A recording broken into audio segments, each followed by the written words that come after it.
Good evening. My name is Michael Wade. I'm a professor of innovation and strategy at IMD, and I'm the director of the Global Center for Digital Business Transformation, an IMD and Cisco initiative. Just to say a few words about the center that I direct here at IMD. We've been up and running for 4 years now, and we focus on the challenges of digital disruption faced by many companies, including many of you in this room, to try and figure out and find solutions to the opportunities and threats that you get from digital disruption. So as Jean-François mentioned this morning, we'd very much wanted to have at least one of our keynote speakers focused on this important topic, and I'm very happy to introduce Guillermo Diaz Jr. as that speaker for tonight's session. So Guillermo, most people call him G, has had a very interesting career, very interesting background. He started off in the US Navy, and that's where he kind of learned his love of technology. From then he went to Silicon Valley to work for companies like Silicon Graphics and Ingram Micro, and then for 19 years at Cisco. And for the last 5 years of those 19, he's been the Chief Information Officer, the CIO of the company.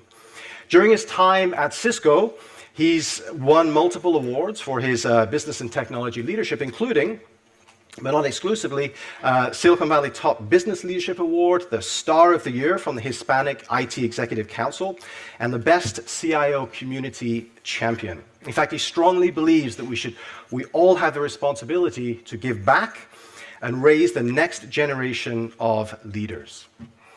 G is very excited about his new role, which he'll talk about, that he got earlier this year, as leading customer transformation for Cisco. And we're very happy to have him here with us to share his views on this ever-evolving topic of digital transformation and disruption. Also in the audience here, we have some other members of the extended Global Center for Digital Business Transformation team that are co-authors in some of the work that we've done, James McCauley and Joel Barbier. Now, the way it's going to work is that G is going to speak for about 30 minutes, and then we're going to open it up for kind of an interactive question and answer session that I'll facilitate. So you have the opportunity, in fact, to ask questions using the Slido app that you were shown this morning. So please, at any time, you can ask those questions through the iPad or through your phone if you have the app. And that will happen in the second part of the session. So please, now, if you would join me in welcoming to the stage Guillermo Diaz Jr.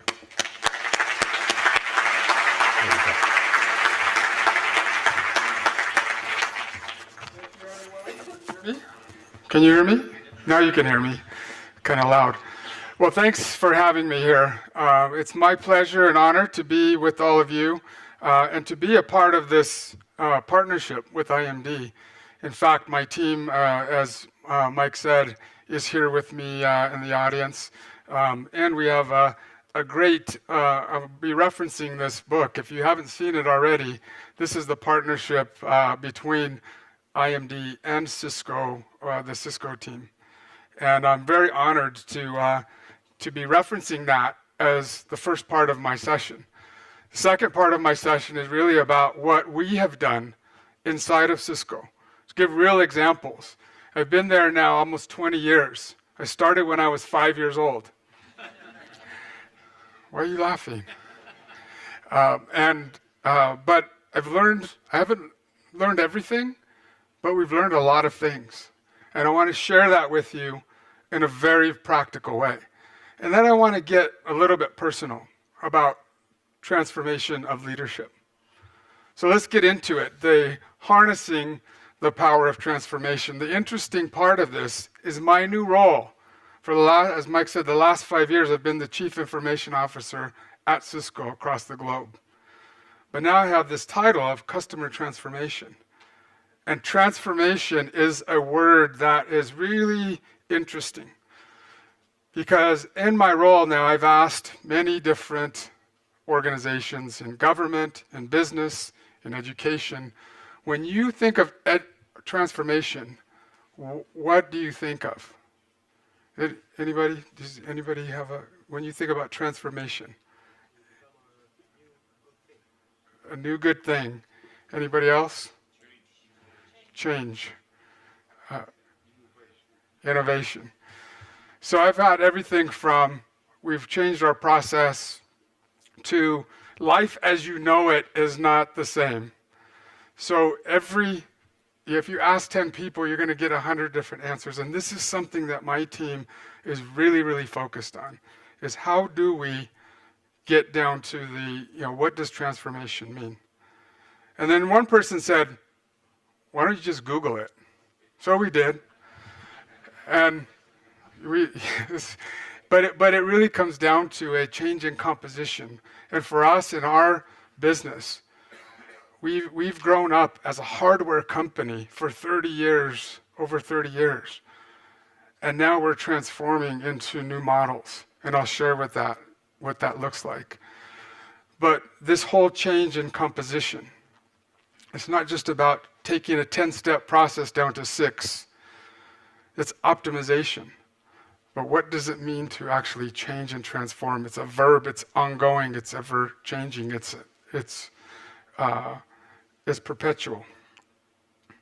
And so as we've done this, we've gone out and asked, do you understand the why? Do you know why you're transforming? And the answers we get are really interesting.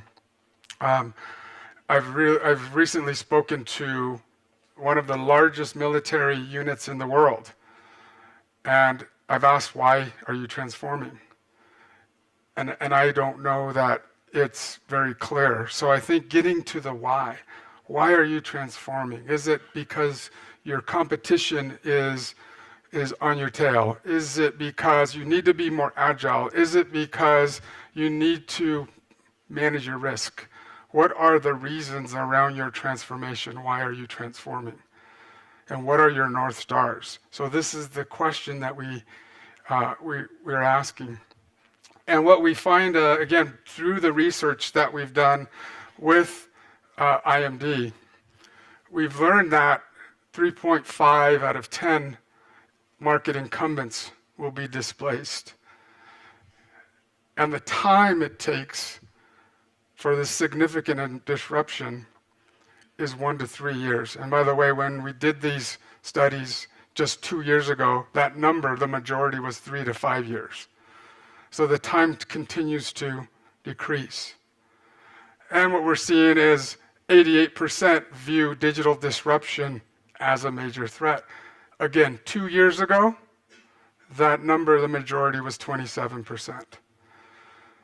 Just 2 years ago. So in that time frame, we continue to see this digital threat as a major issue. Yet, only when we get into it, only a third are actually doing anything about it. 2 years ago, the number was 31% were doing something about it. This year, it was 34%.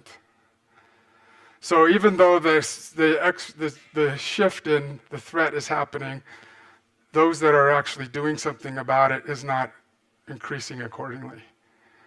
So this is something that is really, really on our mind, and we're looking at this. Because why? Because it's hard. It's hard. And what we're seeing is 95% if you get into the digital transformation, are failing to meet the expectations. One of the key reasons is, do you understand the why? What are your North Stars? Is your digital transformation aligned with those North Stars? And is your team working in cohesive fashion, or are they working in silos? I can tell you in Cisco, in the end of 2014, early 2015, when I was CIO, I was asked to lead this digital agile transformation. And so we put this mandate out there, or this North Star, and we said, we're going to be agile.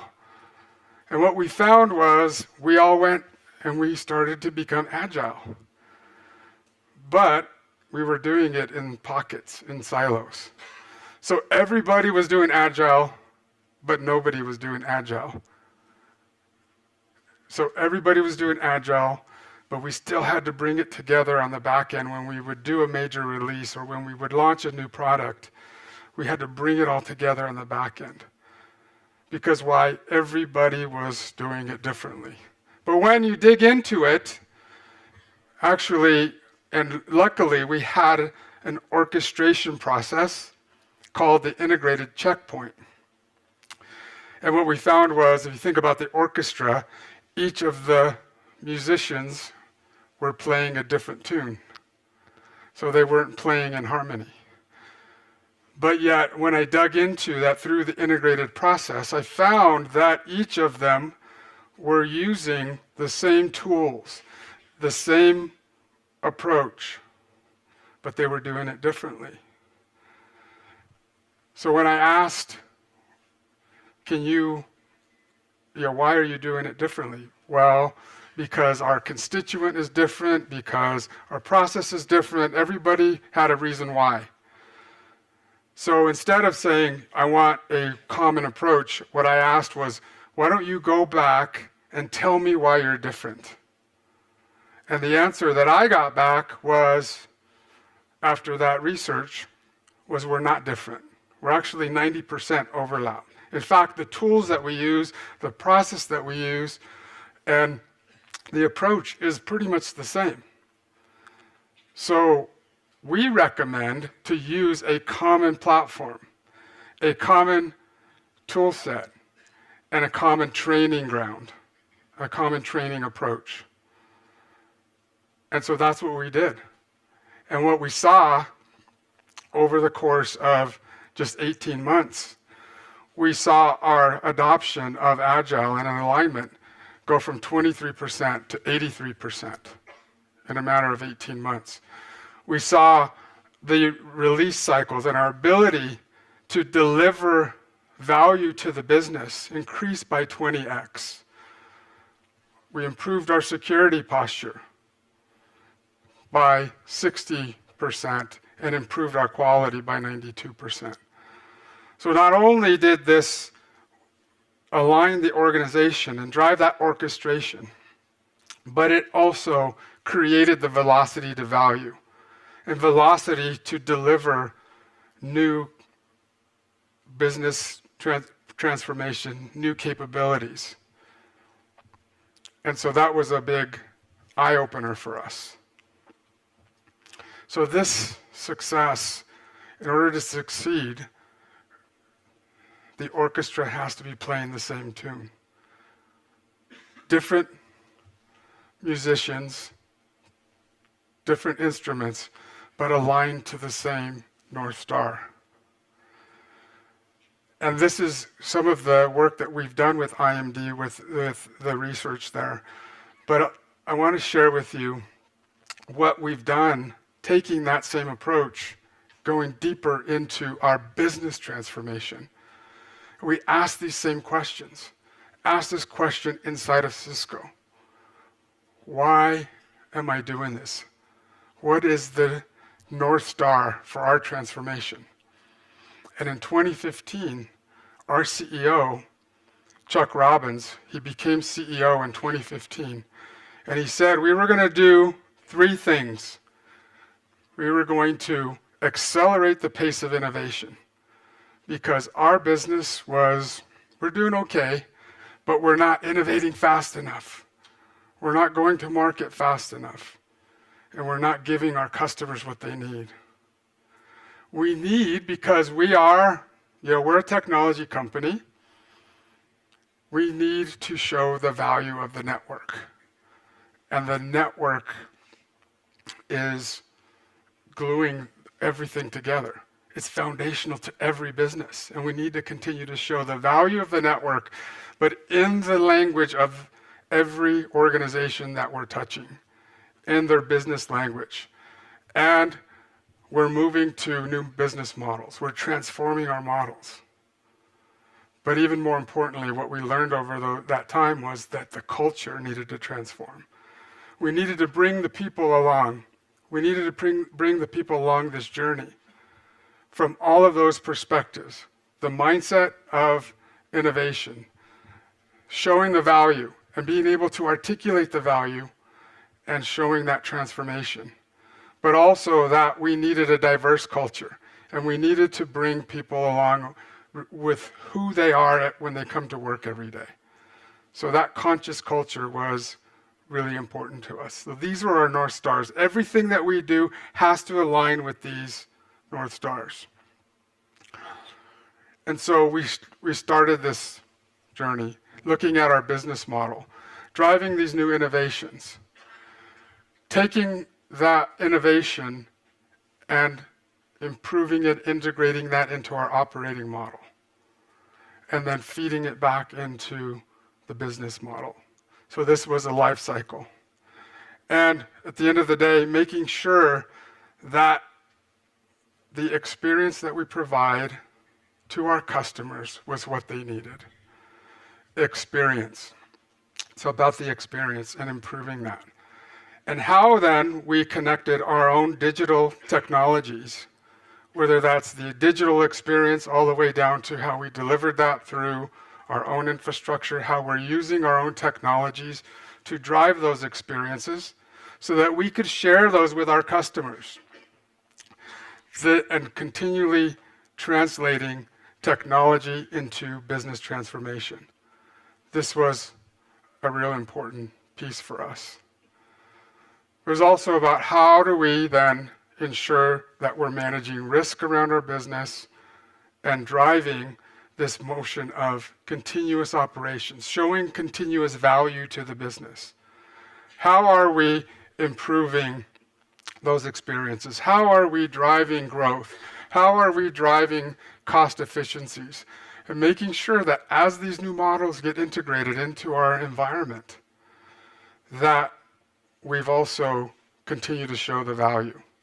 And more importantly, bringing the culture, bringing the people along, driving that mindset of innovation, making sure that our teams are empowered, and this notion of continuous learning, because in many cases, we didn't have the skill sets. We didn't have the people to actually go through some of this transformation, so we had to bring people from the outside to complement the people that were helping drive the transformation. So how did we look at this in our own business model? We happen to be a technology company. You might have a different, you're in a different company, but we all have different business models. We all have, we're running, in my case, I'm running a $50 billion business. But how can we drive new innovations into our business model? And if you go back to 2015, I know in some of the conversations I've had with a few of you throughout the day, Cisco, you're a systems company, so you don't have the same problems we do. And the fact is, yes, we do. And I've lived the same challenges that everyone else has lived. And we had competitive threats. We were going to get destroyed by the cloud. We were going to get destroyed by this notion of software-defined networking. And we sat back and said, why would that be the case? Because of our North Stars, we need to drive innovation. We need to be showing the value of the network, and we need to drive this new business model. So we did that. Because we either disrupt or we're going to get disrupted. And this was a key challenge for us. And so we set that off in our own development organization, our engineering teams. Back to the same point I was making around agile. We had 16 different business general managers that were working across trying to make these products work. And we found that's not going to work. That's not going to drive the experience we want for our customers. So we needed to shift our mindset. We need to orchestrate across the organization and drive that model. We needed to look at the people and talent. We needed to focus and shift not only the current model, but how we implemented new models and how we fixed the process and how we looked at that transformation. So orchestrating across the organization, people, talent. And as we did that, we launched new products. We launched new innovations. We went from a hardware-based mindset to more of a software-based approach. And this is what we saw, is that we launched the fastest growing product line in our history. Going from concept to implementation in 18 months, which for us was a huge, huge impact. Launching that across marketing, across sales, because it's not just about the technology, it's about all of our marketing collateral, going out in different languages. It was about how we compensated our sales people. It was about how we run the operations. And it took half of the people to launch that than it did in previous products across all of our different partners and our customers. So really shifting and getting results and continually putting that back into our operations, into our operating model. And that operating model, really important, because it's how we continually drive the business forward. The operations of our business. And in this case, if you think about, again, Cisco as a hardware company, we build products. Actually, 99% of our products are outsourced to a third party. And those are across 4 different continents, 27 locations, and we continually move product every day. But how we actually started to build software was transformational. In fact, building that supply chain, moving more and more toward a software mindset was very, very critical. So we built that architecture. But one of the things, I showed you how fast we were able to deliver the new products. But one of the things that we saw as a benefit was 2 years ago, I don't know if you remember this, but there was a hurricane that went through Houston, Texas. It's called Hurricane Harvey. It was the largest tropical disaster in U.S. history. And it basically took out many of that location. Many people in that area were out of power. The industry itself was having big challenges because the large supply chain providers were in that area in Houston, Texas. And we had, because we built the digital architecture, we called it a digital twin. And we were able to continue operations, even though it was a simulation of the physical supply chain. We were able to continue our business, and when we came back online, we had no impact. We had no impact. In fact, just down the street, many of our competitors lost hundreds of millions of dollars because of this issue. So not only is it transformational, but what we also learned from this is that we obtained business resiliency from it. So this was a big win that we actually didn't plan for, but we learned along the way. We've integrated that back into our operating model. So what we've seen, and I need to take my jacket off for this piece here, because this is when I think about transformation and leadership. What I just talked to you about, some of these things were, yes, we have these North Stars, but a lot of it we learned along the way. We learned because we were bold. We had a North Star and we went for it. If I showed you these metrics at the very beginning and said, this is what we're going to hit, I would be absolutely lying to you. But what we did know is that we needed to transform, and we needed to orchestrate, we needed to bring the people along.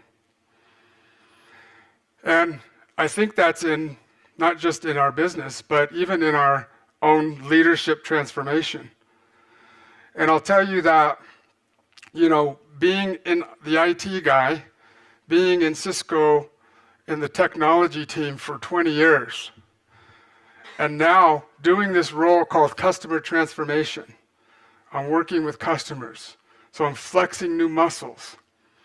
In 2005, somebody told me, you're the infrastructure guy, and you need to learn more about the business. And I was like, why would I need to do that? I can see everything from here. No, you need to get a different perspective. You need to look at things from the other side of the bridge.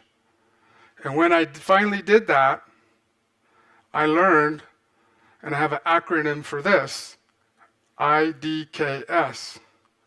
When I went to the other side and started working in different parts of the business, I learned that I didn't know stuff. And so as I started learning more and more, and I got to this point here, the last year has been very interesting. In my own personal journey, I have 4 kids. So my 4 kids, my oldest son works at Cisco, my daughter works at Intel, my 3rd son works at Adobe, and my 4th son, he's now in Washington State University. But he just went there last year, so we're empty nesters now. And I've had to learn some new things.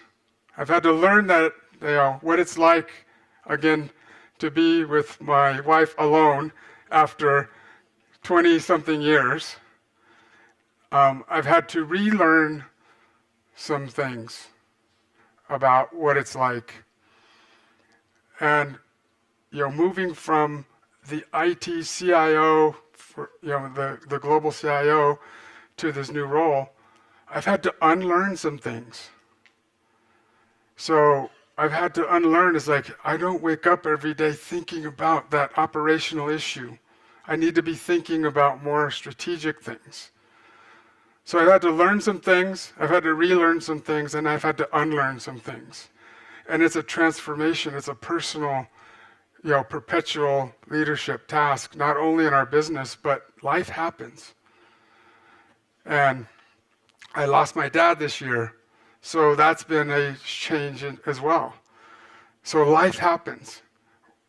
Work life happens, and that's a perpetual leadership task, and I have to continually show my team that we're going to keep driving those North Stars.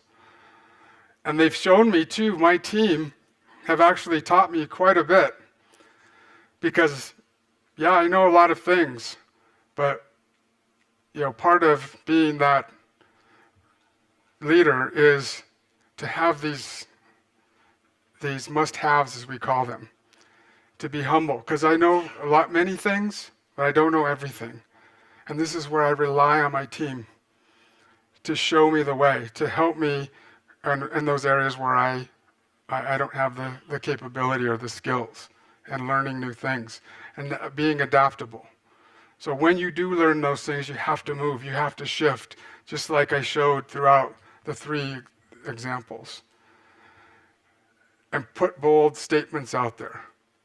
If I were saying, again, everybody's agile, but nobody's agile. But putting it out there created a force for us to move in the same direction.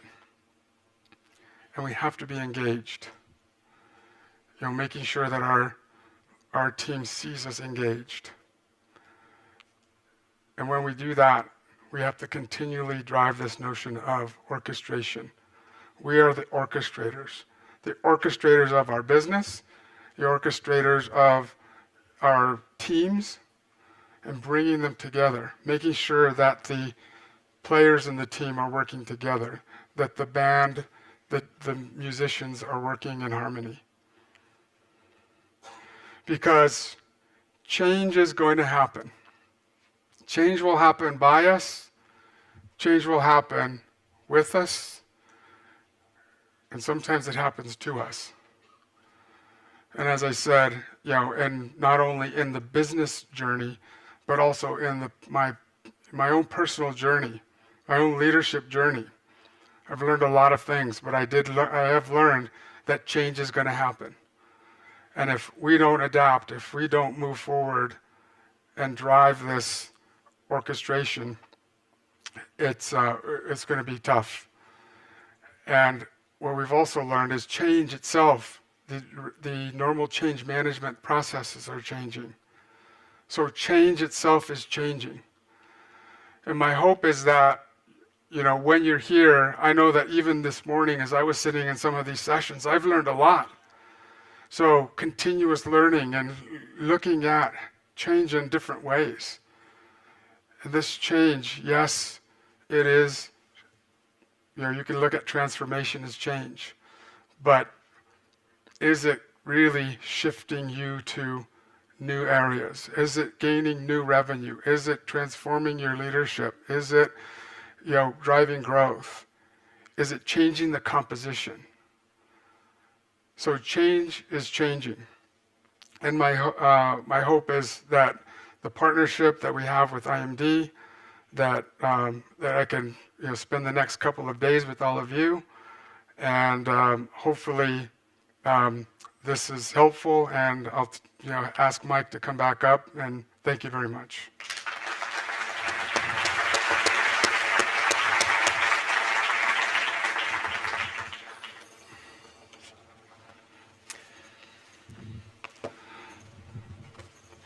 So I see that already there's quite a few questions that we'll try and get to as many of these as we possibly can. I have a question to kick it off, and it's about your role as a CIO in the IT organization. Now, you've left that behind in some ways, but what I hear, and maybe some of you also feel this, is that IT gets blamed a lot for IT gets blamed all the time.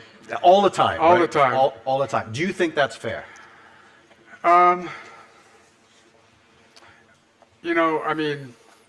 don't think it's fair, but I also think it's, if we don't show the value of IT, if we're not stepping up to be the orchestrator, like in this example I gave about agile, what we learned is that it's not an IT transformation, but that's what we called it initially.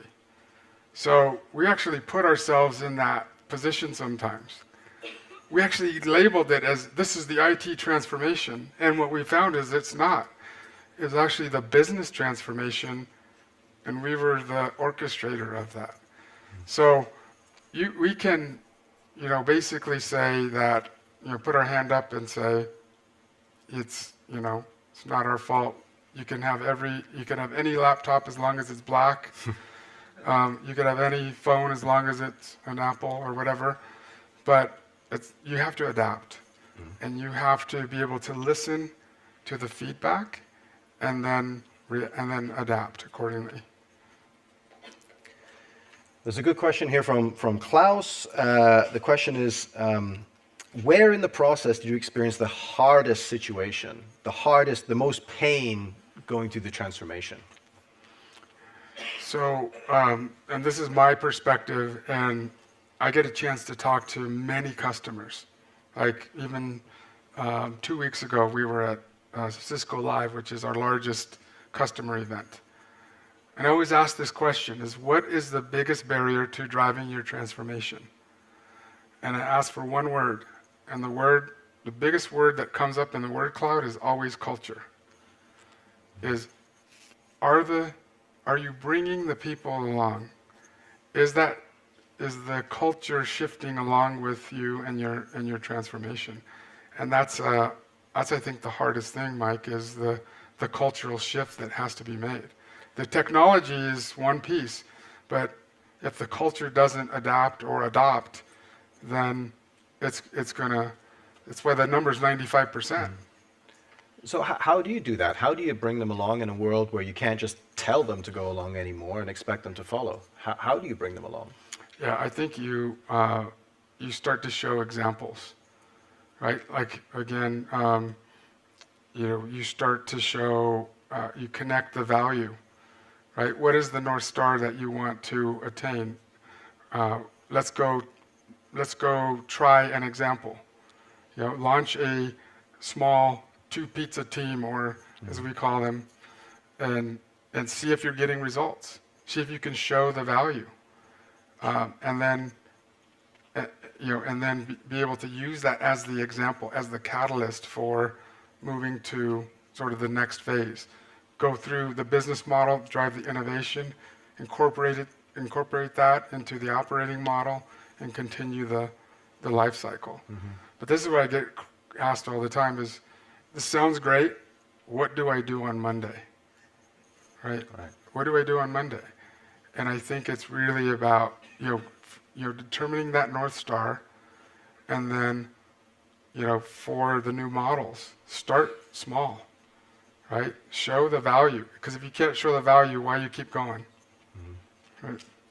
Speaking of the North Star, it all sounds good to do that, but often they're pretty crappy. I mean, they're very too general. Yeah. It's fancy words, but don't really say anything. What do you think makes for a good North Star, and how do you go through the process of defining it? I think the North Star is it's a tricky one, but I do think that it's about how you translate. It's how you show, going back to the value. It's like, if you, like, for example, for us, it's like increase the pace of innovation. Okay, what does that mean, right? I could say, well, we're going to do that through agile. Okay, what does that mean?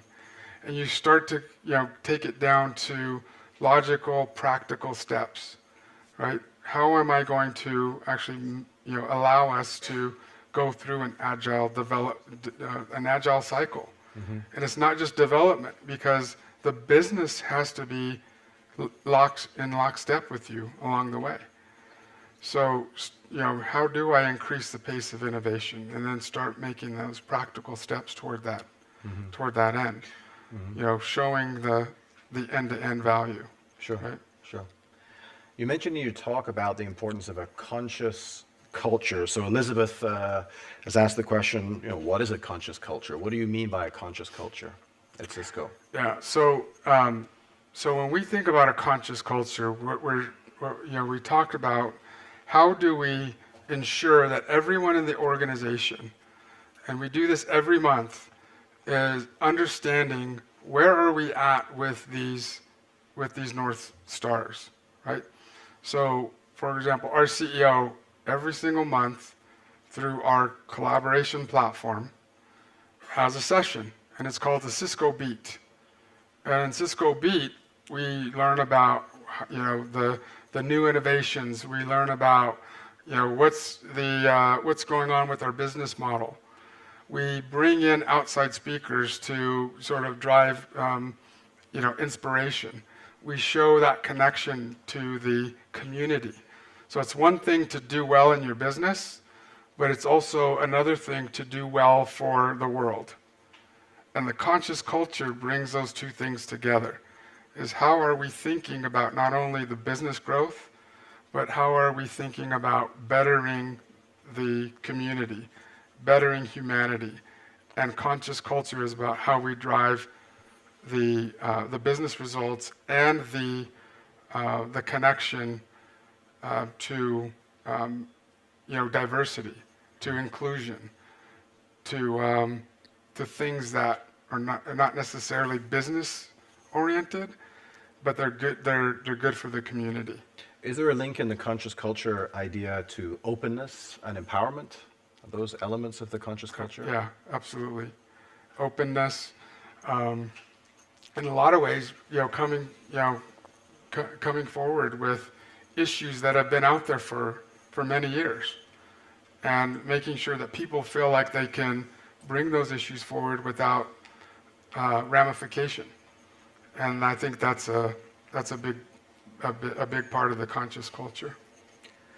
There's a question here. It's from Anonymous, and maybe it's because when I read the question, you may know why. how did you deal with discord or people opponents at the top level, at the C-suite, who were not on board or who were not supportive of the direction of the transformation? Did those disagreements exist, and if so, how did you deal with them?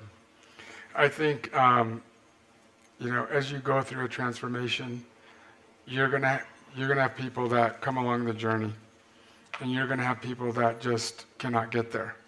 If you look at our leadership team very openly, I mean, you can go to our annual report. You can see that approximately 60% of our senior leadership is new. And that, it's not that anything is bad, but that transformation sometimes requires just different mindset, different thinking. What got us here, will it get us there? And along that same line is the same thing around diversity. Our leadership team is about 50-50, women to men, and not only women to men, but diverse cultures, diverse ethnicity. So it's a transformation of the business, but it starts with leadership, and that's what we've seen. So Cisco going forward, what do you see as the biggest challenges for you going forward as a business, and how are you planning and anticipating to overcome those challenges? I think that I showed a lot of great things, right? But the challenges are still there. We have to continually look at these new threats, right?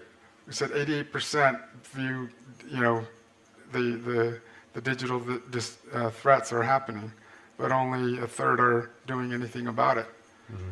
Well, I can tell you we're doing something about it. As we, like I showed, the cloud was going to destroy Cisco. And in fact, we said, well, wait, we're building the cloud. Why would that destroy us?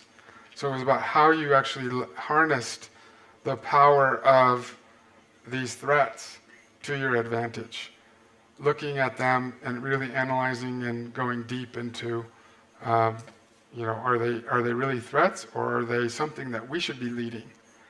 Why aren't we leading the software-defined networking transformation? Mm-hmm. It was going to kill us, and now we're leading that. So it's about how you react and how you adapt. Right? So Cisco's gone through a big transformation. It's continuing to go through that transformation. What advice do you have? And many of you in this room are also going through some kind of transformation like this. What advice do you have for people in the room? Maybe something to do and something to avoid, or something not to do. What I would say is, I think for us is really understanding, and even if you don't know what they are, define your why. Why are you transforming? Why are you here? Why are you in business? Do you know? I can tell you in many ways. I used to tell my team this: do you know why Cisco exists? And the answer is, well, yeah, we build stuff. It's like, no, but have you actually seen it? Have you actually put your hands on it? If you're in the education business, have you actually gone to the school and attended the classes? If you're in the services business, or if you're in oil and gas, have you gone out and on a rig and actually understood what it takes to do that job? And in our cases, we build technology. Have you ever had your hands, or have you ever even seen the technology that we built?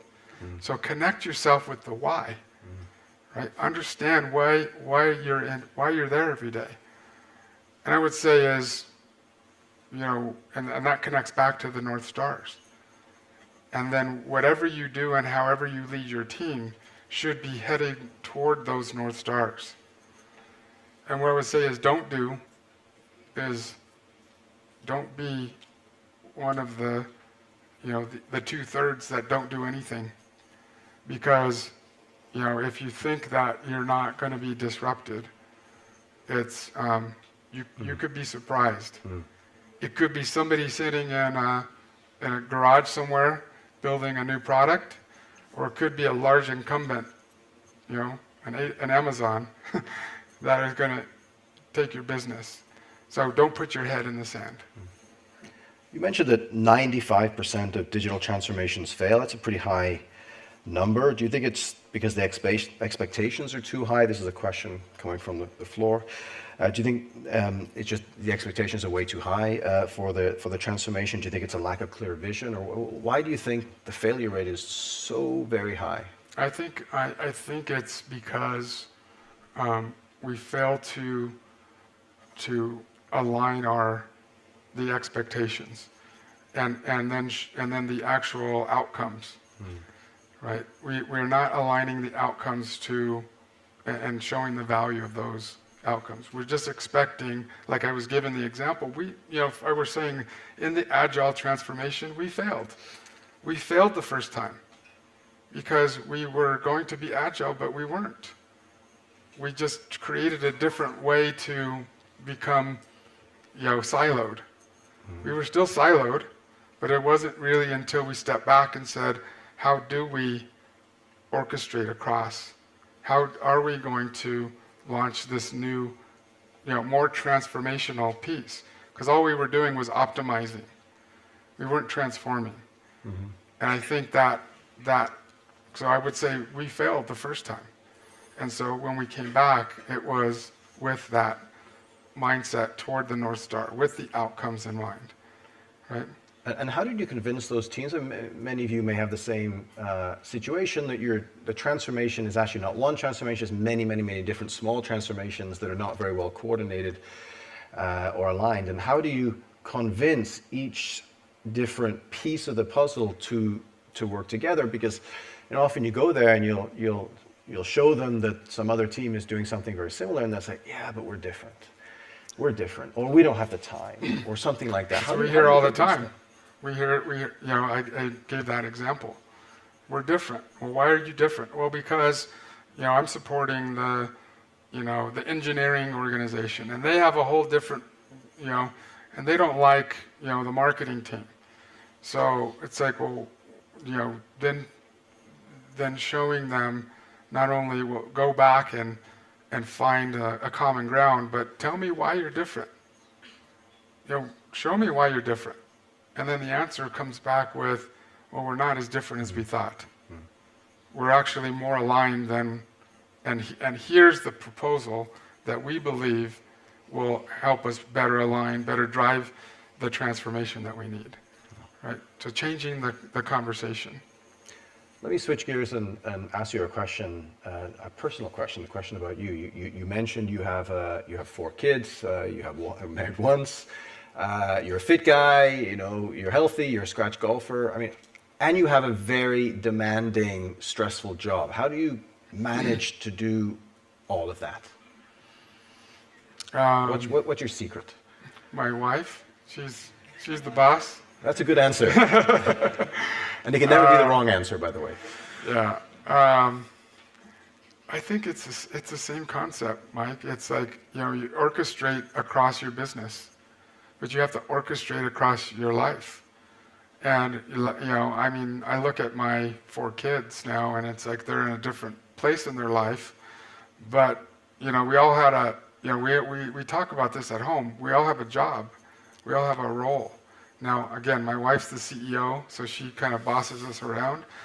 But, but she also knows, she's the subject matter expert of that area. And she knows how to orchestrate us. And I think it's the same concept. And you have to be able to think about it. People ask me all the time, is like, how do you manage work and life? And I'm like, well, I don't really think about it that way. I think about it as it's life. As part of life, I happen to work. And I happen to work out. And I happen to, ensure my kids have what they need. but it's life, and I need to adjust and adapt. Going back to the must-haves, right? Being humble about who you are, adapting. You know, I had a vision. I have a vision around this thing. I want to build the next generation of leaders. And if I don't start with the example of in my own backyard, then how can I be an example for anyone else? Right? Sure. So you're the CIO of your household. In other words, you get No, blamed for everything. My daughter's the CIO of the house. Okay. I'm actually probably pretty low on the totem pole in my house. Yeah. I can relate. Yeah. Now you have, a new job, and it's quite a transition for you. I guess as CIO, you had, many thousands of people reporting to you, many thousands of people in that role, and now you have the customer transformation role. It's a strategic role, much smaller team, very kind of high level, maybe not as clear objective. How do you find that as a shift, as a transition in your own leadership? I think I was talking about that, right? I've had to unlearn some things. So every morning, my routine was wake up, open one eye, and any P1s, any issues. Open eye two, any security issues. And then I look at my stock. Now I wake up with both eyes to look at my stock, right? Because I've had to unlearn that I'm still worried about the operation, but I'm not. It's not my role. And so I need to be thinking about more things that are strategic. I need to be working with customers to help them think about their transformations. And I would say that, I'm back to and I've had to relearn some things. I've had to relearn what it feels like to be a startup again. Right? We're actually a startup. I call the team the land of misfit toys, right? Because we have researchers on our team. We have guys that have built data centers before, and they haven't talked each other's language. And now we're sort of a microcosm of what we're talking about. We're putting this team together that really looks at the why, the what, and the how. And if we can then put that story together, then we can help accelerate our customers' transformation. Sure. There's another question here, which is, I guess, a little bit of a tricky one. There's going to be people who are not going to make it through the transformation, but you still need them. You kind of need them to get you through, but they're not going to be there long term. How do you motivate and deal with those types of people? Well, I think we've gone through that. We've gone through that probably a couple of times in the last 3 years, and we look at what are the skills that we need for the future. What are these digital? If you just take our example, we've historically built network infrastructure. So I call these people router huggers. That's what they like. But that's not what we need for the future, right? We need people that understand this more software world. So how we build those skills, how we build that mindset, and we give them the opportunity to do that. And if you don't want to do that, then that's fine. Then let us help you find your next role. Now it could still be somewhere inside the company, or it could be somewhere else.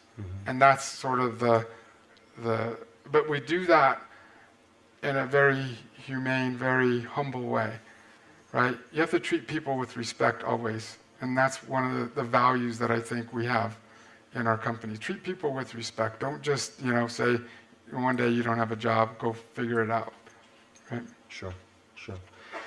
Technology. One of the questions that we get asked a lot is, what's going to be the next big thing when it comes to technology? The next big revolution in technology is going to be what? The next revolution in technology is going to be... people talk about AI, blockchain, virtual reality. What do you think? Well, I think, I'm a practical guy, right?